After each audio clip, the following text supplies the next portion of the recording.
আসসালামু আলাইকুম প্রিয় বন্ধুরা, আজকে আমি আপনাদেরকে দেখাবো এমই 8.5 গুড়া ইঞ্জিন এবং 10 গুড়া ইঞ্জিনের প্লাঞ্জার পাম্প কিভাবে সেটিংস করতে হয়। তো চলুন শুরু করা যাক। তো প্রথমে আমরা নিলাম এই যে দেখুন বেরেল, আর এই বেরেলের মধ্যে আমরা কোনো ধরনের সুতা দেব না পেস্ট দিয়ে। এখানে আমরা প্লাঞ্জারের সাথে আমরা একটি ওয়াশার পাওয়া যায়, এই ওয়াশারটি এখানে ব্যবহার করে নেব। তো দেখুন আমি এখানে বেরেলটি সেটিংস করছি। এখানে লম্বা হালকাটা যে অংশটা আছে বেরেলের, এটা কিন্তু আমাদের যে কোট স্ক্রু যে জায়গায় বসে এই সোজা আপনারা পুশ করবেন। ঠিক এই যে দেখুন আমি যেভাবে দিচ্ছি আপনারা ঠিক এভাবেই দেবেন।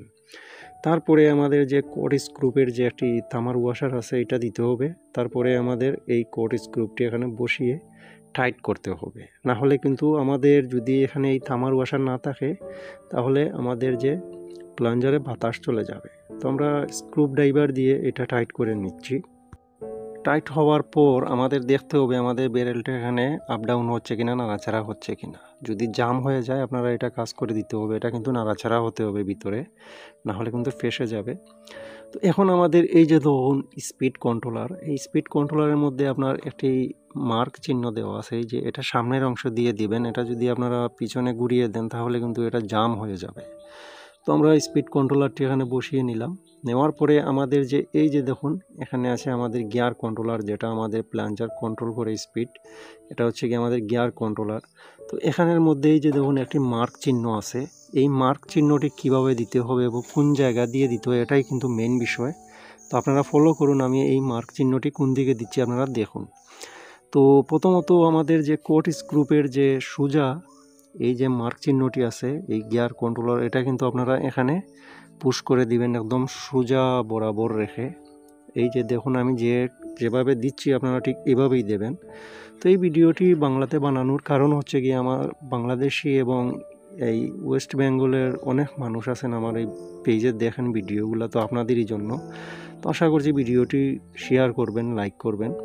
তো দেখতে পারলেন ভিতরে খুব সুন্দরভাবে এটা স্টেডিভাবে বসে গেছে। তো এখন বসানোর পরে আমরা এখানে যে একটা সাপোর্ট ওয়াশার আছে এই ওয়াশারটি এখানে দিয়ে দেব। দেওয়ার পরে এখানে আমাদের যে প্রেশার স্প্রিং আছে ওইটা বসিয়ে দেব। তো আপনারা ঠিক এভাবেই বসাবেন, আমি ঠিক যেভাবে দিচ্ছি। বসানোর পরে মেইন যে কাজটি করতে হবে সেটা হচ্ছে আমাদের এই প্লাঞ্জার, এখানের মধ্যে একটি মার্ক চিহ্ন আছে আপনাদেরকে দেখাচ্ছি। এই মার্ক চিহ্নটি কিন্তু অত্যন্ত বেশি গুরুত্বপূর্ণ। এটা যদি আপনারা ঘুরিয়ে দিন বা উল্টো লাগিয়ে নিন তাহলে কিন্তু ইঞ্জিন ডাইরেক্ট হয়ে যেতে পারে। অনেক সময় ইঞ্জিন অফ করলে রানিং বাড়বে, আবার আপনার রানিং করলে ইঞ্জিন অফ হবে, এরকম উল্টো হয়ে যাবে। তো এই মার্ক চিহ্নটি আমরা ঠিক এই যে দেখুন আগে আমাদের যে কন্ট্রোলারের যে চিহ্ন ছিল আমাদের গিয়ার কন্ট্রোলারের, এই চিহ্নর সোজা আমরা এই যে যদি এই চিহ্ন নাও দেখেন আপনারা এই কোট স্ক্রুপের সোজা এই মার্ক চিহ্নটি রেখে দিবেন। তো ঠিক এভাবেই দেবেন। এই যে আমি যেভাবে দিচ্ছি আপনারা এবার স্ট্রেটভাবে এখানে আগে বসাবেন। বসানোর পরে এখানে আমাদের কিন্তু একটা ক্যাপ আছে, প্লাঞ্জার যে আপনার প্রেশার ক্যাপ যেটা আছে এটা আমরা এখানে বসাবো। তো এটা বসানোর পরে আপনাদেরকে আরও কিছু দেখাবো বিষয়, আশা করি দেখবেন। আর এই প্লাঞ্জারটি কিন্তু সবাই কিন্তু জানেন না ফিটিংস করতে, অনেকেই আছেন এটা ফিটিংস করতে পারেন না। এটা নতুনদের জন্য অত্যন্ত উপকারী ভিডিও, আপনারা লাইক কমেন্ট শেয়ার করে রাখবেন। তো আমরা এটা ক্যাপ বসিয়ে চেপে দেখলাম যে এটা একদম সেন্টার মতো বসছে কিনা। এখন আমাদের যে রুলার ক্যাপ আছে ওইটা এখানে বসাবো। বসানোর পরে আমরা চেপে দেখবো যে ভিতরে পুশ হচ্ছে কিনা। যদি দেখা যায় একটু আটকে আটকে যাচ্ছে তাহলে আপনারা এই যে স্পিড কন্ট্রোলারে হালকা একটু নাড়াচাড়া দিবেন, তাহলে জায়গা মতো চলে যাবে। তো চেপে ধরে এখানে আমাদের যে লক পিন আছে ওইটা বসাবো। বসানোর পরে আমাদের যে একটা সার ক্লিপ আছে এখানে বসিয়ে দেবো। এই সার ক্লিপের কারণ হচ্ছে গিয়ে আমাদের যেই লক পিনটি যাতে ভিতরে পড়ে না যায়, এটা কিন্তু সাপোর্ট দিয়ে রাখে।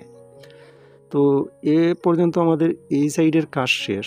এখন আমরা দেখতে হবে আমাদের ডেলিভারি বাল্ব কীভাবে বসাতে হয়। আমরা এখন ডেলিভারি বাল্বটি এখানে বসিয়ে দিচ্ছি। তো আপনারা ফলো করুন, লক্ষ্য করবেন আমি কিভাবে জিনিসগুলো করতেছি। আপনারা সবাই এই বিষয়টি মনোযোগ সহকারে দেখুন। তারপরে আমরা এখানে একটি স্প্রিং বসাবো।